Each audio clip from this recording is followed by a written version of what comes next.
الحمد لله وكفى وسلام على عباده الذين اصطفى أما بعد أعوذ بالله من الشيطان الرجيم بسم الله الرحمن الرحيم وقال ربكم ادعوني أستجب لكم إن الذين يستكبرون عن عبادتي سيدخلون جهنم داخرين سبحان ربك رب العزة عما يصفون وسلام على المرسلين والحمد لله رب العالمين اللهم صل على سيدنا محمد وعلى آل سيدنا محمد وبارك وسلم اللهم صل على سيدنا محمد وعلى آل سيدنا محمد وبارك وسلم اللهم صل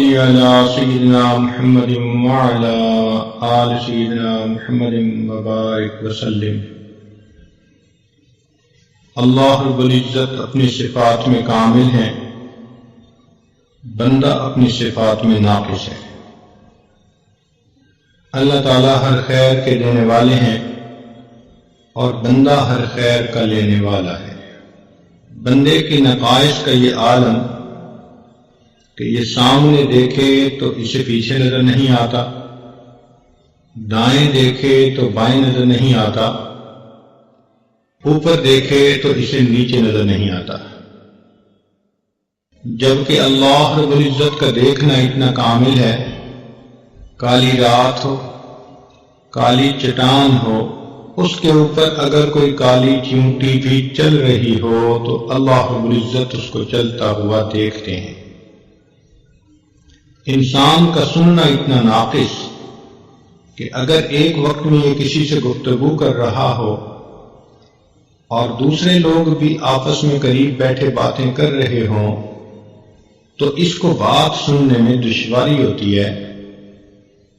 ہم نے کتنی مرتبہ دیکھا کہ ٹیلی فون پہ بات کرتے ہوئے اگر کمرے میں کوئی دوسرا بھی بول رہا ہو تو اسے کہنا پڑتا ہے کہ جی آہستہ بولیں، مجھے بات سمجھ نہیں آ رہی، جبکہ اللہ رب العزت کا دیکھنا اتنا کامل ہے، اللہ رب العزت کا سننا اتنا کامل ہے کہ حضرت آدم علیہ السلام سے لے کر قیامت تک آنے والا آخری انسان، مرد، عورت، بچے اور بوڑھے سب کے سب ایک میدان میں جمع ہو جائیں اور ایک ہی وقت میں اللہ رب العزت سے دعائیں مانگیں، اللہ تعالیٰ اس پر قادر ہے ان سب کی الگ الگ دعا کو سن لے۔ تو انسان اپنی صفات میں ناقص ہے، اللہ رب العزت اپنی صفات میں کامل ہے۔ انسان ہر خیر کا لینے والا ہے، اللہ تعالیٰ ہر خیر کے دینے والے ہیں۔ چنانچہ ہمارے پاس جو کچھ بھی ہے یہ ہمارا اپنا ذاتی نہیں، ملکیت نہیں، یہ سب اللہ رب العزت کی دین ہے اور اس کی عطا ہے۔ آپ ذرا غور فرمائیں، اگر اللہ تعالیٰ ہمیں صحت نہ دیتے ہم بیمار ہوتے، اگر اللہ تعالیٰ ہمیں مال نہ دیتے ہم بیکاری ہوتے، اگر اللہ تعالیٰ ہمیں بینائی نہ دیتے ہم اندھے ہوتے، گویائی نہ دیتے ہم گونگے ہوتے، سماعت نہ دیتے تو ہم بہرے ہوتے، ہاتھ پاؤں نہ دیتے تو لولے لنگڑے ہوتے، اگر اللہ تعالیٰ ہمیں کھانا نہ دیتے ہم بھوکے ہوتے، پانی نہ دیتے تو ہم پیاسے ہوتے، کپڑے نہ دیتے ہم ننگے ہوتے، اگر اللہ تعالیٰ گھر نہ دیتے بے گھر ہوتے، اولاد نہ دیتے لاولد ہوتے، اگر اللہ تعالیٰ ہمیں عزت نہ دیتے ہم دنیا میں ذلیل ہوتے، اگر اللہ تعالیٰ ہمیں عقل نہ دیتے تو ہم پاگل ہوتے۔ معلوم ہوا یہ جو عزتوں بھری زندگی ہم دنیا میں گزارتے پھر رہے ہیں یہ سب اللہ رب العزت کا کرم اور احسان ہی ہے۔ چنانچہ ہارون رشید ایک مرتبہ پیاسا تھا اور اس نے پانی مانگا تو لانے والے نے پانی کا پیالہ لا کر دیا۔ ایک اللہ والے وہاں بیٹھے ہوئے تھے، انہوں نے کہا بادشاہ سلامت، پانی پینے سے پہلے ذرا میری بات سن لینا کہ اگر آپ کو پیاس لگی ہو اور پوری دنیا میں ایک پیالہ کے سوا کہیں پانی نہ ہو اور وہ پانی والا آپ سے قیمت مانگے تو آپ کتنی قیمت دے کر پانی کا پیالہ خرید لیں گے؟ بادشاہ نے کہا کہ میں اپنی آدھی سلطنت دے کر بھی وہ پانی خریدوں گا اور پیوں گا۔ اس نے کہا اچھا، اگر آپ نے وہ پانی پی لیا اور وہ پانی آپ کے جسم میں جا کر کہیں بلاک ہو گیا، یورینیشن نہیں ہو رہی اور آپ کو سخت تکلیف ہو رہی ہے، کیونکہ جن مریضوں کا پیشاب بند ہو جاتا ہے وہ تو زندگی اور موت کی کشمکش میں ہوتے ہیں، مچھلی کی طرح تڑپ رہے ہوتے ہیں۔ اگر آپ کی یہی حالت ہو اور پوری دنیا میں ایک طبیب ہے جس کے پاس دوا ہے جس سے وہ پیشاب آسانی سے خارج ہو سکتا ہے، تو آپ بتائیں کہ کتنے پیسے دے کر وہ دوائی خریدیں گے؟ بادشاہ نے کہا کہ اپنی آدھی سلطنت دے کر بھی وہ دوائی خریدوں گا۔ اس نے کہا بادشاہ سلامت، معلوم ہوا کہ آپ کی پوری حکومت ایک پانی کا پیالہ خریدنے اور جسم سے اس کو گزار کر نکال دینے کے برابر ہے، اور آپ سوچیں آپ نے زندگی میں کتنے پیالے پانی پیا، کیسے کیسے مشروبات پیے، اللہ تعالیٰ کی کن کن نعمتوں کو استعمال کیا۔ آپ کیسے سوچ سکتے ہیں کہ آپ اللہ تعالیٰ کی نعمتوں کا شکر ادا کر سکتے ہیں؟ تو باقی بات ایسی ہے، ہم تو اپنے سر سے لے کے پاؤں تک اللہ تعالیٰ کی نعمتوں میں ڈوبے ہوئے ہیں، بلکہ ہمیں ان نعمتوں کا استحضار بھی نہیں ہے کہ وہ نعمتیں کون کون سی ہیں۔ چنانچہ انسان جب کھانا کھاتا ہے تو اس کے جو فوڈ کا پائپ ہے اس کے اندر اللہ تعالیٰ نے ایک وال بنایا ہوا ہے، وہ ون وے وال ہے، یعنی جب غذا جاتی ہے تو وہ نیچے جانے دیتا ہے، اور اگر غذا باہر نکلنا چاہے تو وہ اس کو روک لیتا ہے۔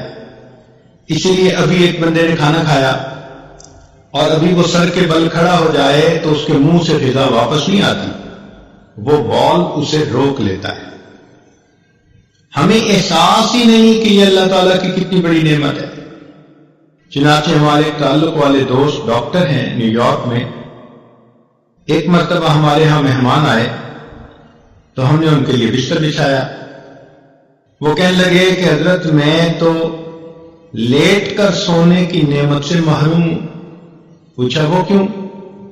کہنے لگے کہ وہ جو کھانے کی نالی کے اندر ایک وال ہوتا ہے وہ میرا وال لیک ہو چکا ہے، چنانچہ اگر میں لیٹ جاؤں تو میرے پیٹ کا جتنا بھی کھانا ہوتا ہے وہ منہ کے راستے باہر آتا ہے، لہذا میں لیٹ نہیں سکتا، مجھے ساری رات بیٹھ کے سونا ہے۔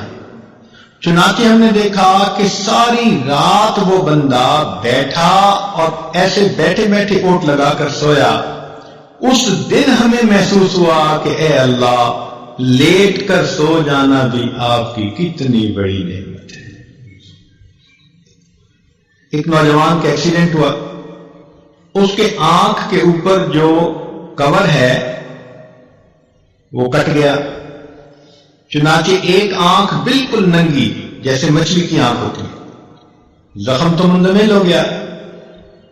ڈاکٹر نے اسے کہا کہ اب آپ کو یہ آنکھ بار بار دھونی پڑے گی دن میں۔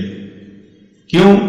کہ ہوا کے اندر جو پولیوشن ہوتی ہے اس کی وجہ سے ڈسٹ کی ایک لیئر اس کے اوپر تھوڑی تھوڑی دیر بعد جمے گی، تو آپ کو اسے دھونا پڑے گا۔ چنانچہ اس نے دھونا شروع کر دیا، ہر گھنٹے 2 گھنٹے کے بعد آنکھ میں پانی ڈالے۔ اب جب بار بار یہ عمل شروع کیا تو 1 مہینے کے بعد اس کے رخسار کا جو گوشت تھا وہ اتنا سینسٹیو ہو گیا کہ پانی کے لگنے سے درد ہوتا تھا۔ اس نے ڈاکٹروں کو کہا کہ اس مصیبت سے کیسے میری جان چھوٹ سکتی ہے؟ انہوں نے کہا کہ دیکھیں، اللہ تعالیٰ نے ایک نظام بنایا ہے کہ ہر انسان کی پلکوں کے نیچے ایک پانی کا سسٹم ہے، وہ آٹومیٹک تھوڑی تھوڑی دیر بعد پانی ریلیز کرتا ہے، اور انسان پلک جھپکتا ہے تو اس کی آنکھوں کی سکرین اس سے صاف ہوتی رہتی ہے۔ یوں سمجھیں کہ یہ ہماری آنکھوں کی ونڈ سکرین کا وائپر ہے، اور وہ ہر وقت صاف ہوتی ہے تو ہمیں محسوس نہیں ہوتا۔ اب سوچئے جب اس نعمت سے کوئی بندہ محروم ہوا تب اس کو احساس ہوا کہ پلک چھپکنا بھی اللہ رب العزت کی کتنی بڑی نعمت ہے۔ تو جب ہم اتنے ہی محتاج ہیں تو ہمیں چاہیے کہ ہم اپنی ان نعمتوں کو اللہ تعالیٰ سے مانگیں۔ اللہ تعالیٰ سے نعمتیں مانگنا اس عمل کو دعا کہتے ہیں، اور قدرتی بات ہے کہ رمضان مبارک کا یہ مقدس مہینہ ویسے بھی مانگنے کا مہینہ ہے، اور اس عاجز کو آج دعا مانگنے کے لیے ہی بلایا گیا ہے۔ تو دل میں خیال آیا کہ دعا سے متعلق ہی کیوں نہ چند باتیں کہہ دی جائیں۔ ممکن ہے کہ اگر یہ بات سامعین کے سمجھ میں آ گئی اور انہوں نے رمضان مبارک میں اللہ تعالیٰ سے صحیح انداز سے دعائیں مانگی تو یقیناً ان کا فائدہ ہو جائے گا۔ نبی علیہ السلام نے فرمایا الدعاء مخ العبادہ، دعا عبادت کا نچوڑ ہے۔ جیسے کسی چیز کی کریم ہوتی ہے نا کوئی، تو یوں سمجھیں کہ دعا عبادت کا مغز ہے۔ اور دوسری حدیث پاک میں فرمایا الدعاء هو العبادہ، کہ دعا ہی عبادت ہے۔ اللہ تعالیٰ خوش ہوتے ہیں جب کوئی بندہ دعا مانگتا ہے، اور جو نہیں مانگتا اللہ تعالیٰ اس سے ناراض ہوتے ہیں۔ چنانچہ ارشاد فرماتے ہیں من لم یسأل اللہ یغضب علیہ، جو بندہ دعا نہیں مانگتا اللہ تعالیٰ اس بندے سے ناراض ہوتے ہیں۔ آج ہم مخلوق سے تو بہت کچھ مانگتے پھرتے ہیں اور ہمیں ڈھنگ اور طریقے بھی آتے ہیں، اللہ تعالیٰ سے مانگنے کے طریقے آج ہم نہیں سیکھ پائے۔ چنانچہ مخلوق کے مانگنے میں اور اللہ رب العزت سے مانگنے میں چند بنیادی فرق ہیں۔ ذرا توجہ سے بات سنیے گا۔ پہلی بات تو یہ کہ مخلوق سے اگر آپ بار بار مانگیں تو مخلوق ناراض ہوتی ہے۔ آپ دوست سے ایک دفعہ کوئی چیز مانگیں وہ دے دے گا، دوسری دفعہ مانگیں دے دے گا، تیسری دفعہ موڈ بنا لے گا، چوتھی دفعہ بولنا چھوڑ دے گا، اور پانچویں دفعہ آپ سے تعلق توڑنے کا اعلان کر دے گا کہ یہ کیسا آدمی ہے، ہر وقت مانگتا ہی رہتا ہے۔ تو مخلوق سے بار بار مانگو تو مخلوق ناراض ہوتی ہے، جبکہ اللہ رب العزت کا معاملہ عجیب ہے۔ بندہ ایک دفعہ مانگے وہ دیتے ہیں، دو دفعہ مانگے وہ دیتے ہیں، جتنی بار مانگے اتنی بار دیتے ہیں، بلکہ جو بندہ ہر چیز اللہ سے مانگے، ہر وقت اللہ سے مانگے، اللہ تعالیٰ اس بندے کو اپنا ولی اور دوست بنا لیتے ہیں۔ وہ فرماتے ہیں کہ یہ ہمارا ایسا بندہ ہے کہ ہمارے سوا کسی اور سے یہ مانگتا ہی نہیں۔ ایک دوسرا فرق یہ ہے کہ اگر مخلوق سے کوئی مانگے تو کئی مرتبہ دے تو دیتے ہیں مگر غصے میں آ کے دیتے ہیں۔ مثال کے طور پہ ایک آدمی ڈرائیونگ کر رہا ہے، والدہ بھی پاس بیٹھی ہے، اب کسی جگہ ریڈ لائٹ پر اس نے گاڑی کو روکا تو ادھر سے کوئی فقیر بھی آ گیا، اس نے ونڈو گلاس کو کھٹکھٹایا تو اس نے اشارے سے کہہ دیا کہ بھائی معاف کر دو، مگر مانگنے والے بھی بڑے مستقل مزاج ہوتے ہیں، وہ پھر مانگتا ہے، وہ پھر مانگتا ہے، حتیٰ کہ آپ کو غصہ آتا ہے کہ یہ جاتا کیوں نہیں۔ اتنے میں آپ کی والدہ کہہ دیتی ہے کہ بیٹا اسے کچھ دے دو۔ اب ماں کے کہنے کی بنا پر آپ اپنی جیب سے 2 روپے نکال کر دیتے تو ہیں، مگر کتنی غصے والی نظروں سے اس فقیر کو دیکھتے ہیں، اور دیتے ہوئے یوں کہہ رہے ہوتے ہیں کہ جیسے بھائی لو اور دفع ہو جاؤ۔ تو دیا بھی مگر غصے سے دیا، بوجھ سمجھ کے دیا، مگر اللہ تعالیٰ کا معاملہ اور ہے۔ بندہ اس سے جتنا بھی مانگے، جب بھی مانگے، اللہ تعالیٰ کبھی بھی ناراض ہو کر نہیں دیتے، بلکہ ہمیشہ بندے کو پیار سے دیا کرتے ہیں۔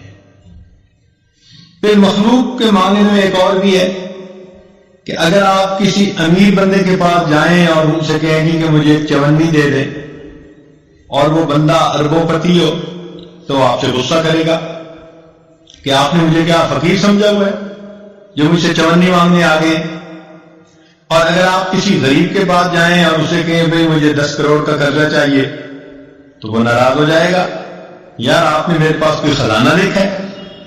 تو عجیب بات، امیر سے تھوڑا مانگیں تو وہ ناراض، اور فقیر سے زیادہ مانگیں تو وہ ناراض۔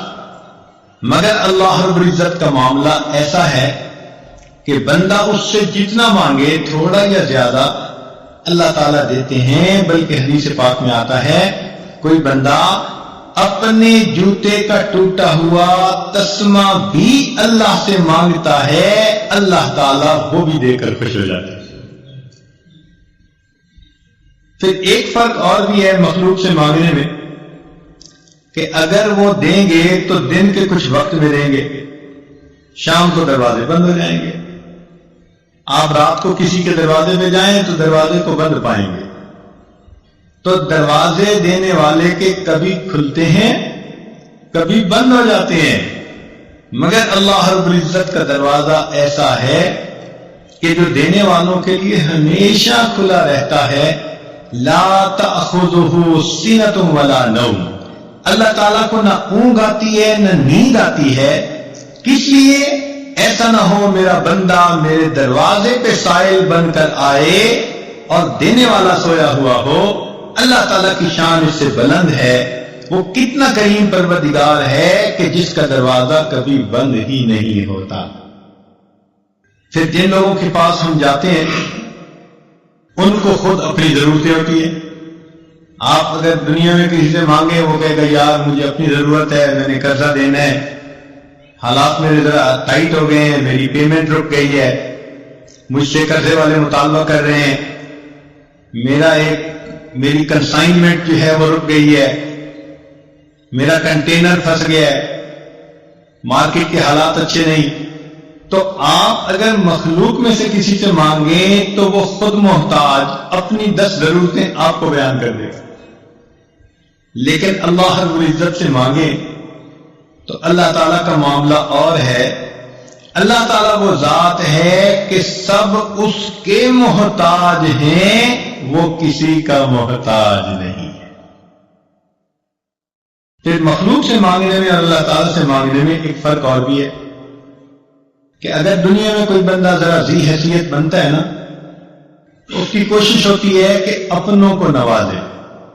آج دنیا میں کسی کو حکومت ملے تو وہ اپنی پارٹی کے بندوں کو ہی نوازتے ہیں، اور ان کی کوشش ہوتی ہے کہ اگر کوئی حزب مخالف میں ہے تو اس کے جو کچھ پاس ہے اس سے بھی محروم کر دو، ان کے منہ سے نوالے بھی چھین لو۔ تو مخلوق اپنوں کو عطا کرتے ہیں اور غیروں کو محروم کرتے ہیں۔ اللہ تعالیٰ کا معاملہ اور ہے، وہ اس دنیا میں اپنوں کو بھی عطا کرتا ہے جو کلمہ پڑھنے والے بندے ہیں، جنہوں نے اللہ کو مانا، اور جنہوں نے اللہ کو نہ مانا ان کفار کو بھی اپنی رحمانیت کے صدقے اللہ تعالیٰ اس دنیا میں اولاد دیتا ہے، عزت دیتا ہے، مال دیتا ہے، صحت دیتا ہے۔ تو معلوم ہوا کہ اللہ تعالیٰ وہ ذات ہے جو فقط اپنوں کو ہی نہیں نوازتے، وہ اس دنیا میں اپنے غیروں کو بھی عطا فرما دیتے ہیں، وہ یاروں کو بھی دے دیتے ہیں اس دنیا میں اور غداروں کو بھی دے دیتے ہیں، بلکہ اپنوں کو تو دال ساگ پہ راضی کر دیتے ہیں اور غداروں کو تو معلوم نہیں کیا کیا تر لقمے کھلا دیتے ہیں۔ فرماتے ہیں کہ اگر مجھے ایمان والوں کا ڈر نہ ہوتا، خوف نہ ہوتا کہ یہ بہک جائیں گے، تو ان کافروں کی چھتوں کو، ان کی سیڑھیوں کو، ان کے گھروں کو میں سونے کا بنا دیتا، اس لیے کہ پوری دنیا میری نظر میں مچھر کے پر کے برابر بھی حیثیت ہے۔ پھر مخلوق سے مانگنے میں اور خالق سے مانگنے میں ایک اور فرق بھی ہے کہ جس سے آپ کو مانگنا ہے پہلے آپ کو اس سے تعلق بنانا پڑے گا، تحفے طائف لے کے جانے پڑیں گے. تو دنیا میں کسی کے پاس جاؤ تو پوچھیں گے کیا لائے ہو، کیا گفٹ لائے، افسر صاحب کے لیے کیا کچھ لائے. تو دنیا میں کسی کے پاس جاؤ تو جواب ملے گا کہ کیا لائے ہو، جبکہ اللہ رب العزت وہ ذات ہے کہ جب بھی اس کے دروازے پہ بندہ جائے وہ ہمیشہ بندے سے یہ پوچھتا ہے میرے بندے تم میرے دروازے پر کیا لینے کے لیے آئے ہو.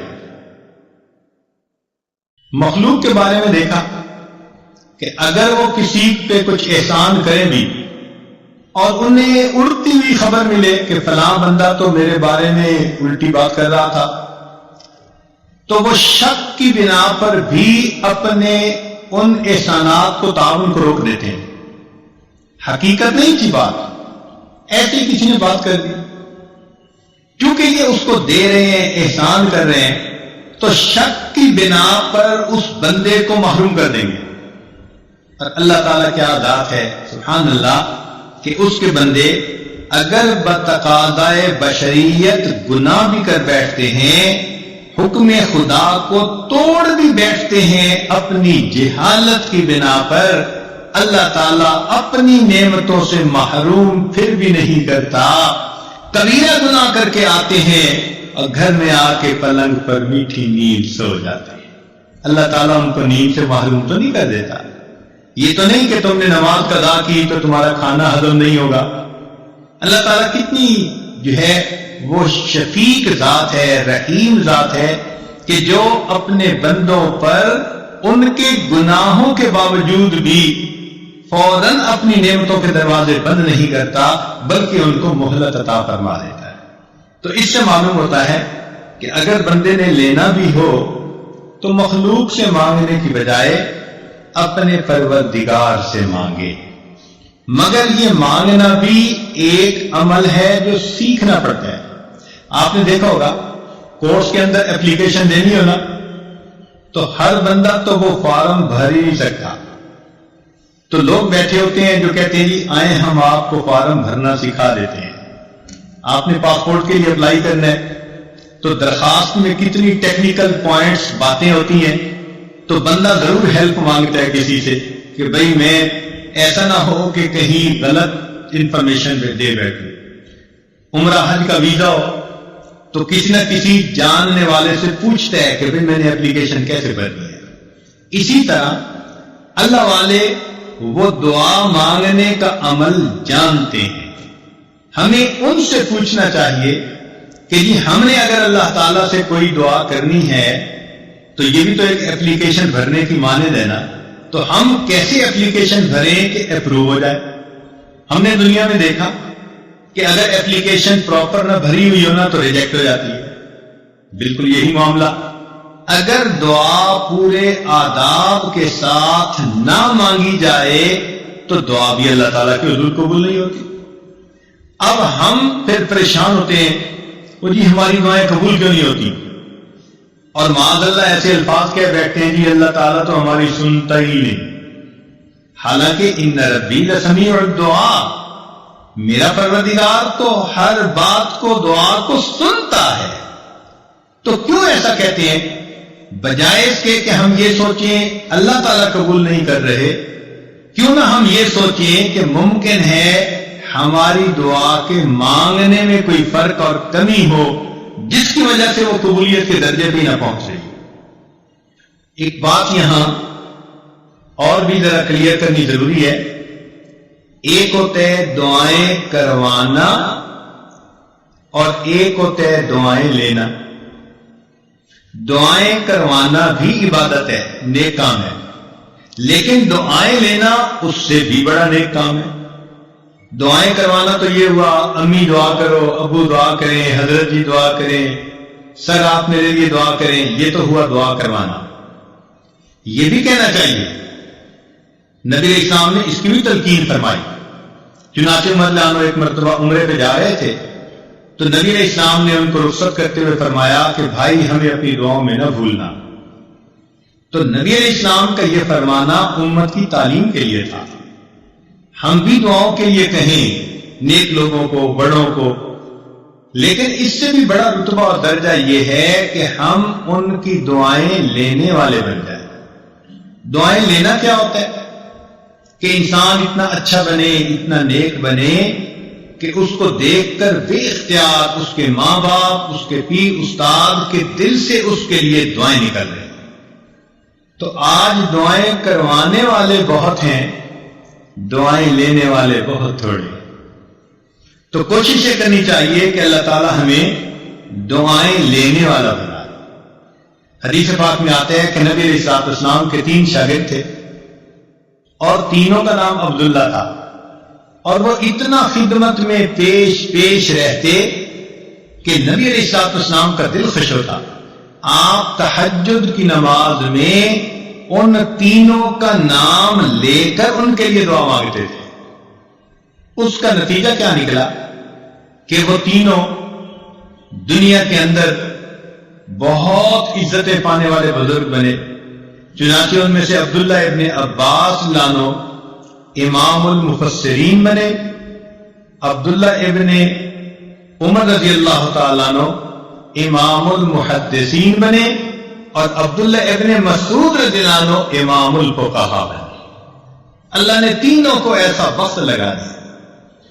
تو یہ جو ہوتا ہے نا بڑوں کی دعائیں لینا، یہ اللہ رب العزت کی بہت بڑی مہربانی ہوتی ہے۔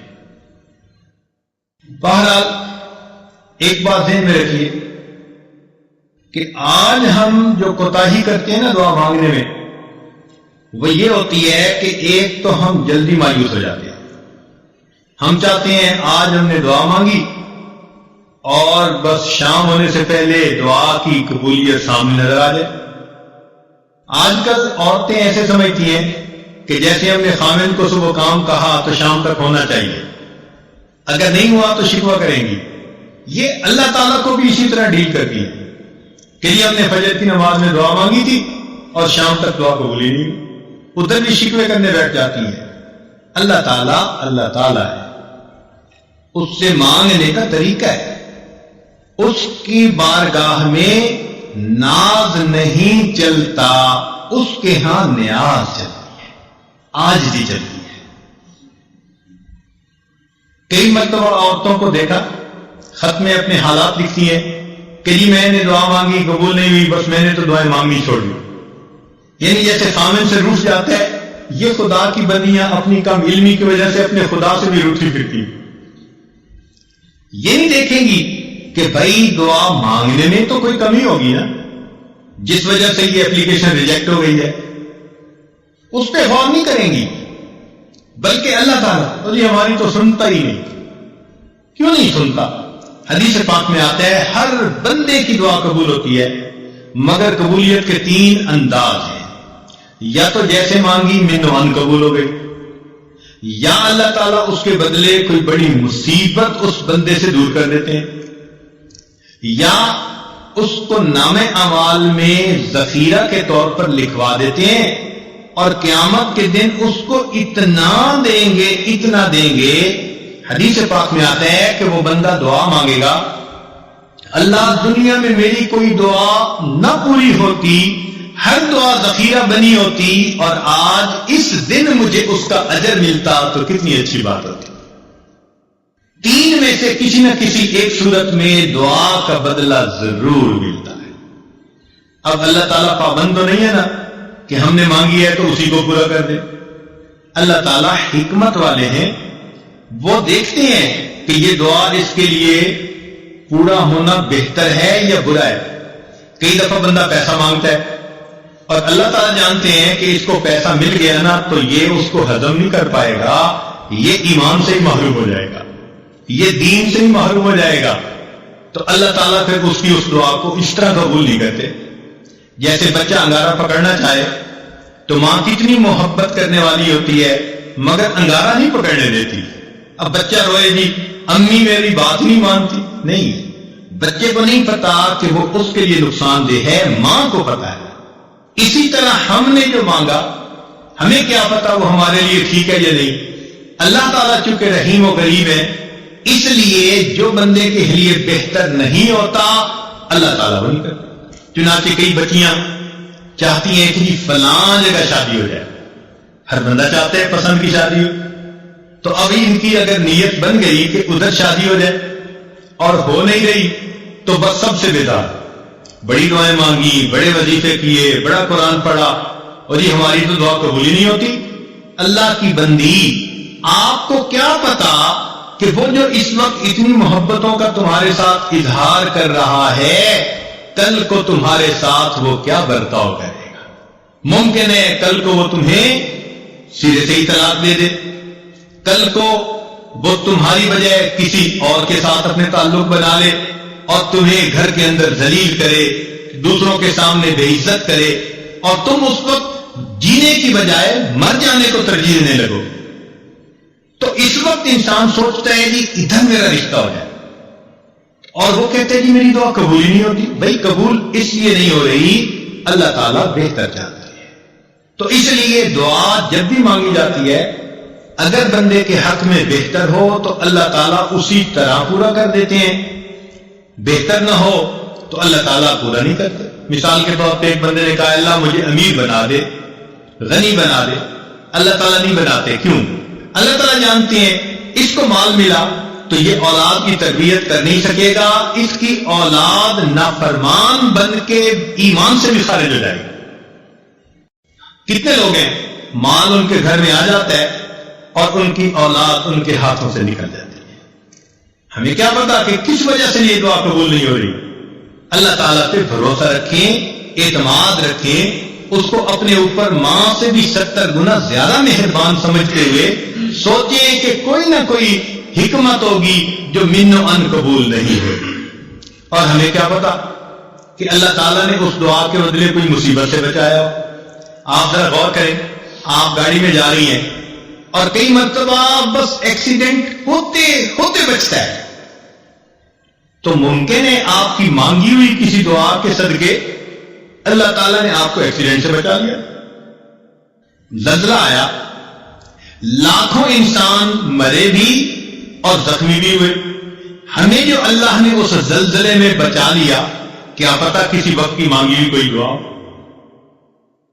تو یوں کہہ دینا جی ہم نے مانگی ہے دعا قبول نہیں ہوتی، یہ جلد بازی اللہ تعالیٰ کے بارگاہ میں ظاہر کرنا مناسب نہیں.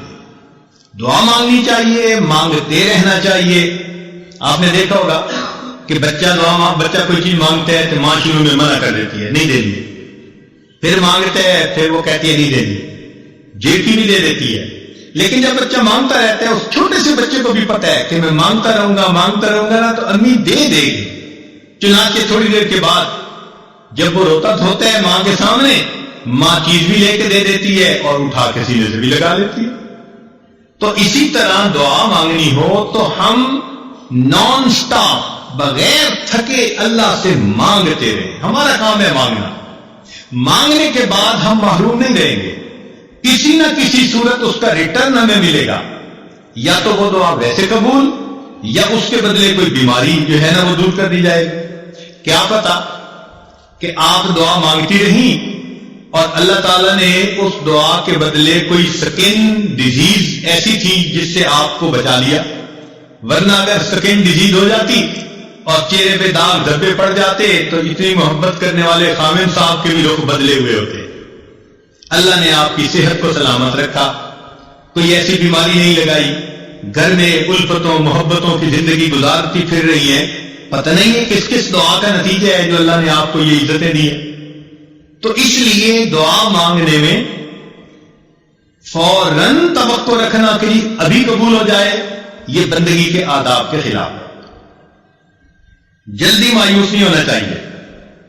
اور پھر ایک بات اس میں اور بھی سمجھ لیں کہ کچھ لوگ دعائیں مانگتے ہیں اور کچھ لوگ دعائیں پڑھتے ہیں.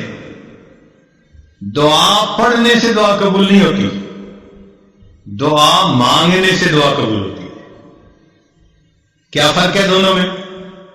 دعا پڑھنا تو یہ ہوا کہ بس بیٹھے ہیں ربنا آتنا فی الدنیا ربنا ظلمنا، بس طوطے کی طرح ٹیپ ریکارڈ جیسے بجتا ہے وہ بج گیا اور پتہ یہ بھی نہیں کہ میں نے کیا مانگا کیا نہیں. چنانچہ ایک مرتبہ ہم نے نماز پڑھی ہمارے قریبی تعلق والے ساتھ بیٹھے ہوئے تھے، انہوں نے دعا کے بعد اپنے چہرے پہ ہاتھ پھیرے، تو میں نے ویسے ہی ان سے پوچھ لیا، میں نے کہا آج دعا میں آپ نے کیا مانگا؟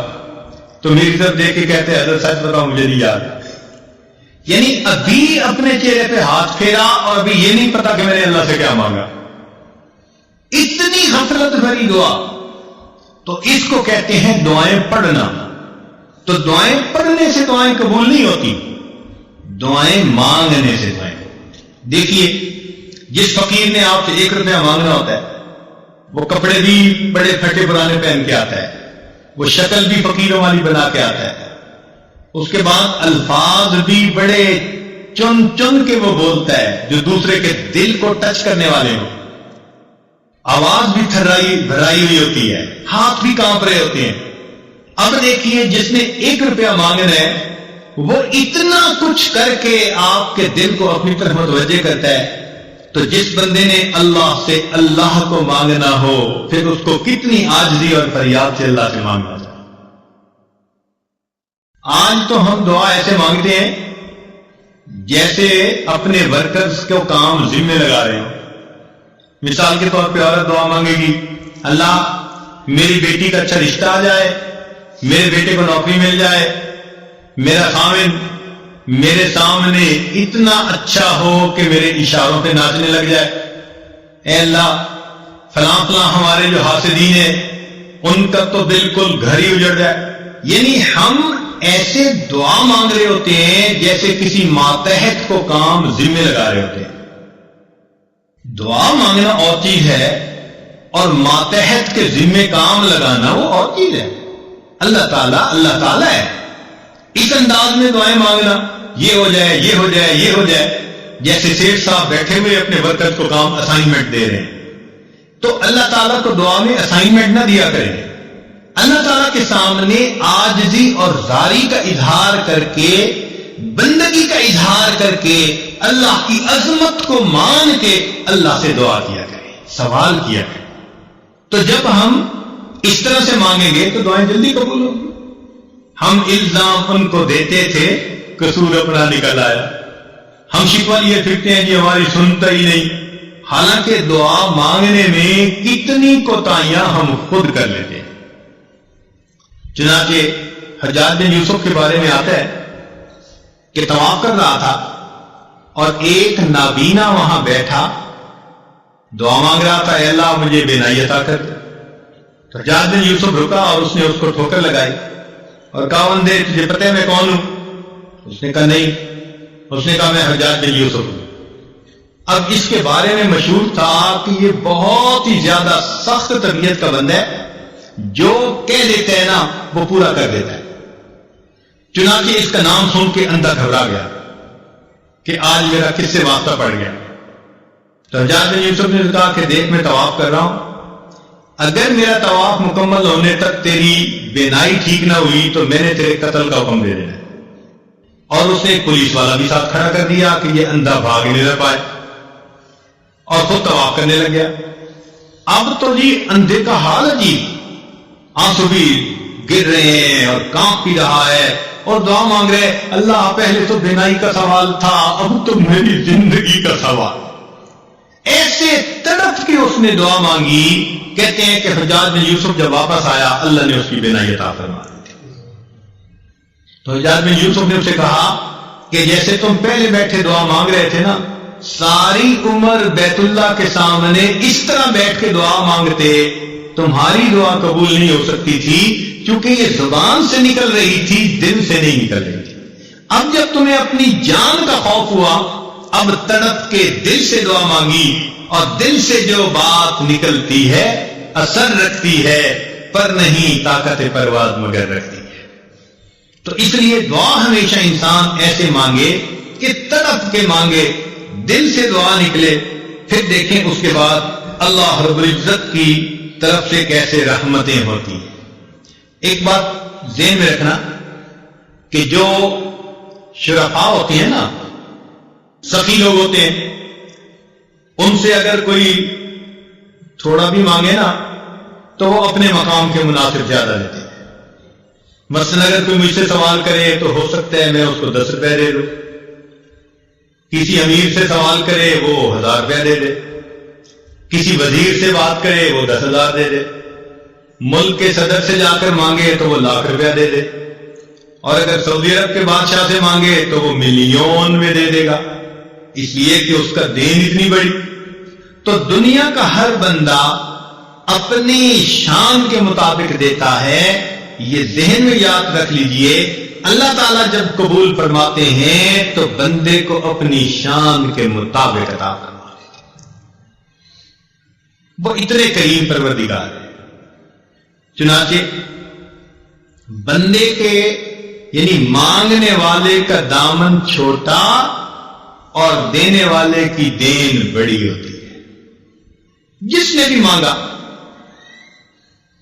مانگا، مجھے بچپن کا ایک واقعہ یاد ہے۔ ایک محلے کا دکاندار تھا اور میرے والد صاحب کے ساتھ اس کے بڑے اچھے تعلقات دوستانہ تھے۔ جب کبھی اس دکاندار سے میں کوئی چیز سودا لینے جاتا تو وہ سودا بھی تول دیتا، اور جب وزن پورا ہو جاتا تو کچھ اوپر بھی ڈال دیتا۔ تو مجھے یہ بات سمجھ میں نہ آتی، بہت چھوٹی عمر تھی، تو میں نے ایک دفعہ اپنے ابو سے پوچھا کہ پھر وہ تولتا تو ہے اور جب بالکل وزن پورا ہو جاتا ہے وہ کچھ اوپر بھی ڈال دیتا ہے۔ تو ابو نے بتلایا کہ بیٹے یہ اس کی محبت ہے کہ جتنا حق بنتا ہے وہ حق سے زیادہ ہمیں دیتا ہے۔ وہ بچپن کی بات آج یاد آتی ہے کہ اگر ایک انسان کے اندر محبت ہے، اخلاص ہے، تعلق ہے، وہ مانگنے والے کو اس کی مانگ سے زیادہ دیتا ہے، تو اللہ رب العزت تو بڑے کریم ہیں، رحیم ہیں۔ بندہ جب اللہ تعالیٰ سے مانگتا ہے، اللہ تعالیٰ اس کی توقعات سے بھی بڑھ کر اسے عطا فرما دیتا ہے۔ اب اس کی طرح 2-4 مثالیں سن لیجئے۔ حضرت ابراہیم علیہ السلام اپنی بیوی سیدہ حاجرہ رضی اللہ تعالیٰ عنہ اور اپنے بیٹے اسماعیل علیہ السلام کو ملک شام سے لے آئے اور انہوں نے مکہ مکرمہ میں آ کر آباد کیا۔ وہاں پر کہیں سبزہ ہی نہیں تھا، نام و نشان ہی نہیں تھا، بالکل بواد غیر ذی زرع، کوئی زراعت کا نام و نشان ہی نہیں تھا۔ جب انہوں نے ان کو وہاں بسایا تو دعا مانگی کہ اے اللہ وارزقہم من الثمرات، ان کو کھانے کے لیے پھل عطا کر دیجئے۔ ہم جیسا کوئی ہوتا تو کھانے کے لیے روٹی پانی مانگتا، مگر انبیاء کی شان بلند ہوتی ہے، فراست بڑی ہوتی ہے۔ انہوں نے اللہ تعالیٰ سے کھانے کو پھل مانگے۔ اب دیکھیے کہ اللہ تعالیٰ نے ان کی دعا کی قبولیت کا جہاں تذکرہ کیا تو وہاں ارشاد فرمایا یجبا الیہ ثمرات کل شیء، اے میرے پیارے ابراہیم، ہم اس جگہ ہر چیز کے پھل پہنچائیں گے۔ حالانکہ ثمرات الاشجار کہہ دیتے تو بھی بات ٹھیک تھی کہ درختوں کے پھل، اور مانگنے والے کی نیت تو درختوں کے ہی پھل تھی نا، مگر جب دینے والے نے دینے کا اعلان کیا تو ثمرات الاشجار نہیں کہا، ثمرات کل شیء، ہر چیز کا ثمر پہنچے گا۔ چنانچہ آج آپ دیکھیں کہ کھیتیوں کا ثمر سبزیاں ہیں، درختوں کا ثمر ان کے پھل ہیں، ملوں کا ثمر ان کا پروڈکٹ ہے، کسی کا ثمر کپڑا، کسی کا ثمر چینی، کسی کا ثمر پلاسٹک کی چیزیں۔ تو پوری دنیا میں جو ثمر بھی کہیں سے نکل رہا ہے اللہ تعالیٰ اس کو اس مکہ مکرمہ کے دیش میں پہنچا رہے ہیں۔ انسانوں کا ثمر ان کی اولاد ہوتی ہے، اور دیکھو انسان اپنی اولاد کو وہاں بھیجنے کے لیے دعائیں مانگے، جی دعا کرو میرے بیٹے کا سعودی عرب میں کام بن جائے۔ ہم اپنے دل کے ثمر کو بھی وہاں بھیجنے کے لیے تیار۔ تو دیکھیے انہوں نے تو درختوں کے پھل مانگے، اللہ نے ہر چیز کا پھل اس جگہ پر پہنچا دی۔ دوسری مثال، بی بی آسیہ، فرعون کی بیوی، جب اس نے ایمان قبول کر لیا، فرعون کو پتا چلا تو اس نے پہلے وارننگ دی، اور جب اس کو پتا چلا کہ یہ پکی ہے تو اس نے کہا کہ دیکھ میں تمہیں اس محل سے ذلیل کر کے نکال دوں گا۔ چنانچہ کتابوں میں تفصیل لکھی ہے، اس نے اس کو بہت سخت سزائیں بھی دی اور بہت ہی بے عزت اور ذلیل کر کے گھر سے نکالا، عورت کے لیے گھر سے اس کو دھکا دے دیا جانا اس سے بڑی سزا کوئی نہیں ہوتی. اس کو گھر والی کہتے ہیں نا, اور جب گھر والی کو بے گھر کر دیا جائے تو یہ اس کی زندگی کا سب سے بڑا صدمہ ہوتا ہے. چنانچہ اس ملکہ وقت کو اس نے اپنے محل سے ذلیل و رسوا کر کے نکال دیا. جب اس نے نکالا تو بی بی آسیہ نے اللہ سے دعا مانگی, رب ابن لی عندک بیتا فی الجنہ, اے اللہ مجھے اپنے قرب میں جنت کا گھر عطا کر دیجیے کہ اس جو ہے ظالم نے مجھے دنیا میں تو گھر سے نکال دیا, اے اللہ اس گھر کے بدلے میں جنت میں آپ کے قرب کا گھر چاہتی ہوں. اللہ تعالیٰ کو یہ دعا اتنی پسند آئی کہ قرآن مجید میں اس کا تذکرہ کیا. لیکن مزے کی بات بتائیں کہ مانگنے والی نے تو فقط گھر مانگا تھا اور دینے والے نے گھر بھی دیا اور گھر والا بھی دے دیا. چنانچہ روح المعانی تفسیر میں لکھی ہے کہ جب خدیجہ کبریٰ رضی اللہ عنہا کی وفات ہونے لگی تو نبی علیہ السلام نے فرمایا کہ خدیجہ جب جنت میں جانا تو میری بیویوں کو سلام کہنا. تو وہ بڑی حیران, اے اللہ کے نبی صلی اللہ علیہ وسلم میں دنیا میں آپ کی پہلی بیوی ہوں, جنت میں آپ کی بیویاں کون؟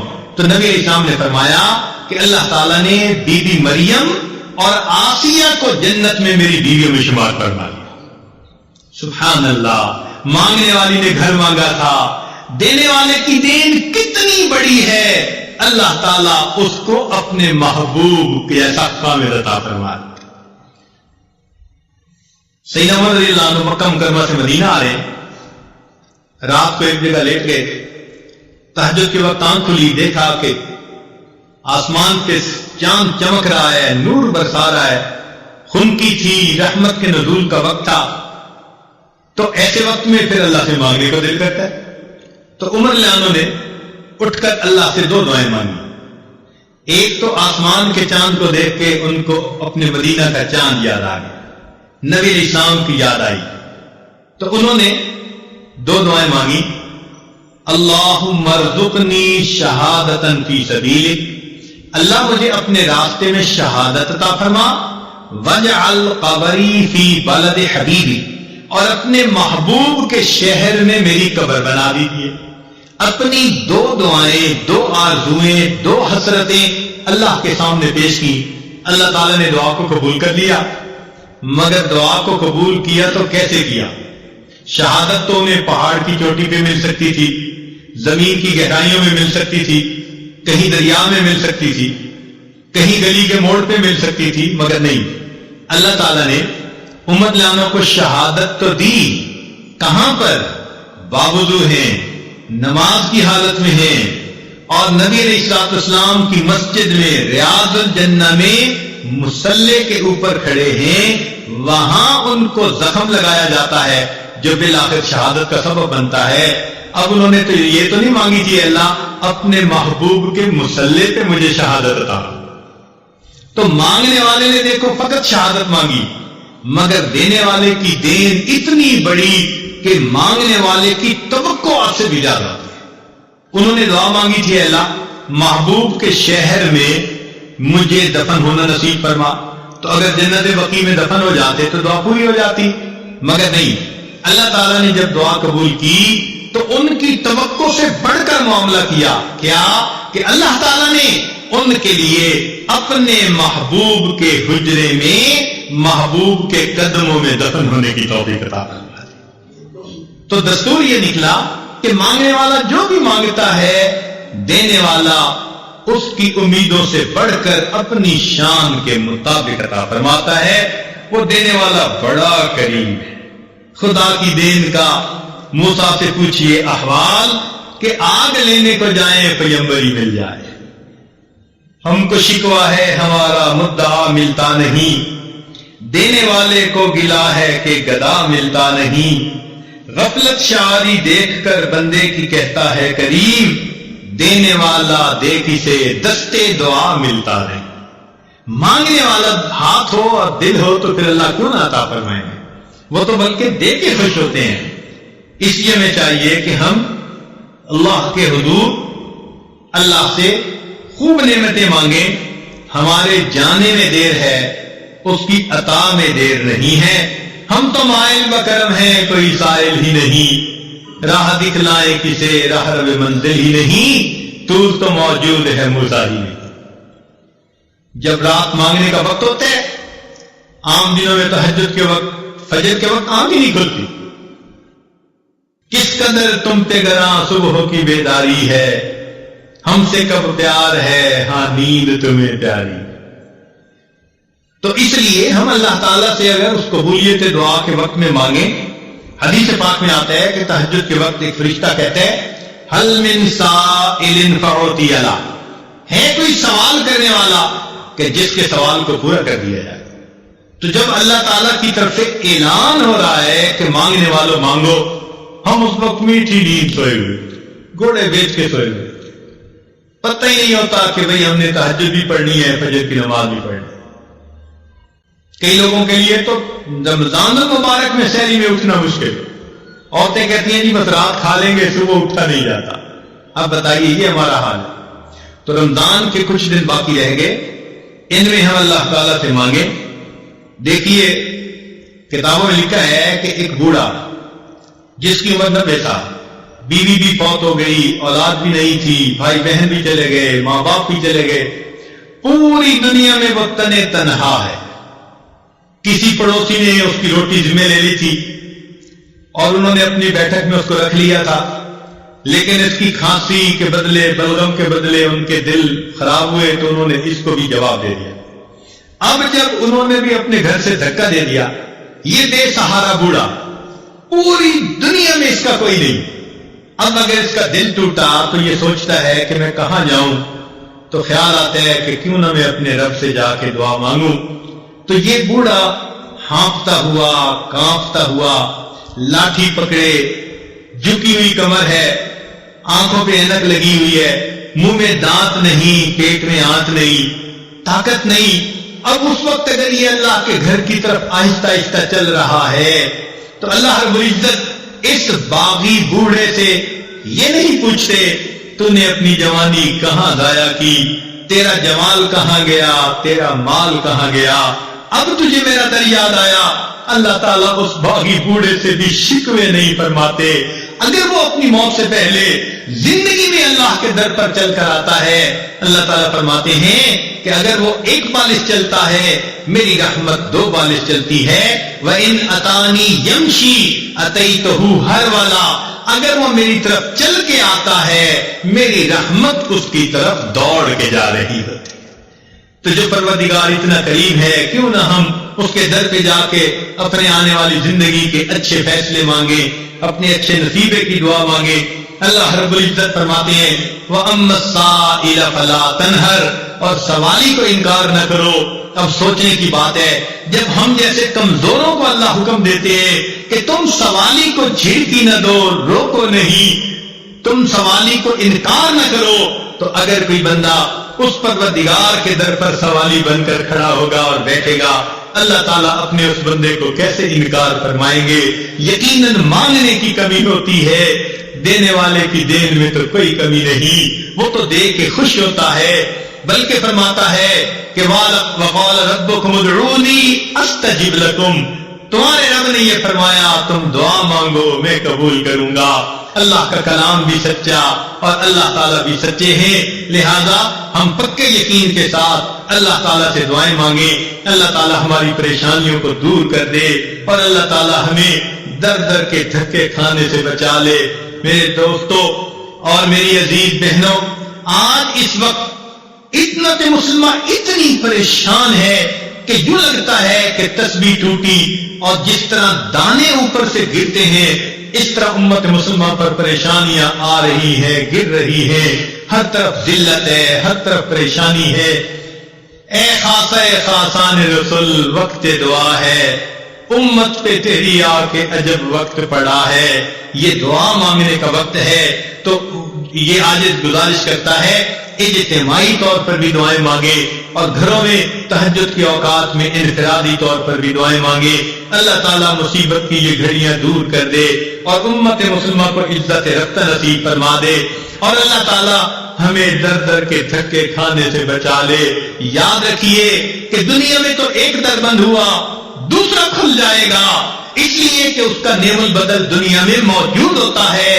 اللہ کا دروازہ وہ دروازہ ہے جس کے لیے یہ بند ہو جائے اس کے لیے کوئی دوسرا بدل موجود نہیں ہوتا۔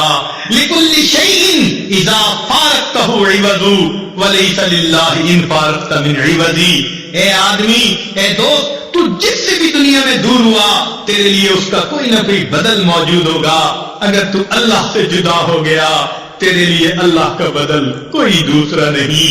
اس لیے ہم اس در سے مانگنا سیکھیں، اے اللہ ہمیں در در کے دھکے کھانے سے بچا لینا، اور ہم کسی مخلوق کے دروازے پہ جانا بھی نہیں چاہتے، آپ ہی کے سامنے دامن پھیلانا چاہتے ہیں، آپ ہی سے مانگنا چاہتے ہیں۔ اے اللہ ہمیں عطا فرما دیجئے۔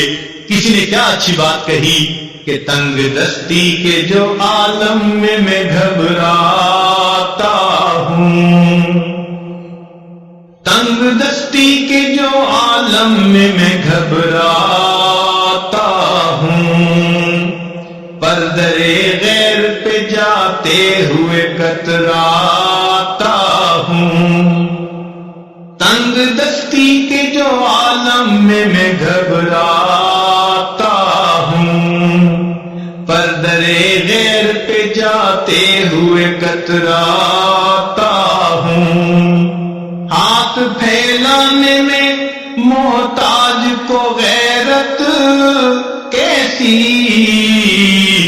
شرم آتی ہے کہ بندہ تیرا کہلاتا ہوں۔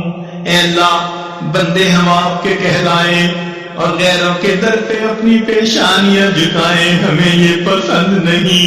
اللہ جس طرح آپ نے ہماری پیشانیوں کو غیر کے سامنے جھکنے سے روک لیا، ہمارے ہاتھوں کو بھی غیر کے سامنے پھیلنے سے روک لیجئے، اپنے ہی در سے عطا فرما دیجئے۔ اس وقت وہ وقت ہے جبکہ پوری دنیا مسلمانوں کو الگ کرنے پہ تل چکی ہے۔ اللہ سے دعا مانگیے، اے اللہ سب نے ساتھ چھوڑ دیا، اب کہیں ہماری بدعمالیوں کی وجہ سے آپ بھی ہمیں ساتھ سے جدا نہ کر دے، اپنے سے دور نہ کر دے۔ اللہ ہم آپ سے ہٹنا نہیں چاہتے، کٹنا نہیں چاہتے، ہمیں جڑے رہنے دینا اور موت تک اللہ اسی کے اوپر ڈٹے رہنے دینا۔ دعا ہے اللہ تعالیٰ اس بچے کو جس نے قرآن مجید حفظ کیا، قرآن مجید کا قاری اور حافظ بنا، اللہ اسے عالم قرآن بنائے، اللہ اسے عامل قرآن بنائے، ناشر قرآن بنائے، داعی قرآن بنائے، اللہ تعالیٰ اس کو عاشق قرآن بنائے، ماں باپ کی آنکھوں کی ٹھنڈک بنائے، اور ہم عاجز مسکین جو اس اچھی خوشی کے موقع پر یہاں حاضر ہو گئے ہیں، اللہ تعالیٰ ہماری حاضری کو قبول فرمائے۔ وآخر دعوانا ان الحمد للہ رب العالمین۔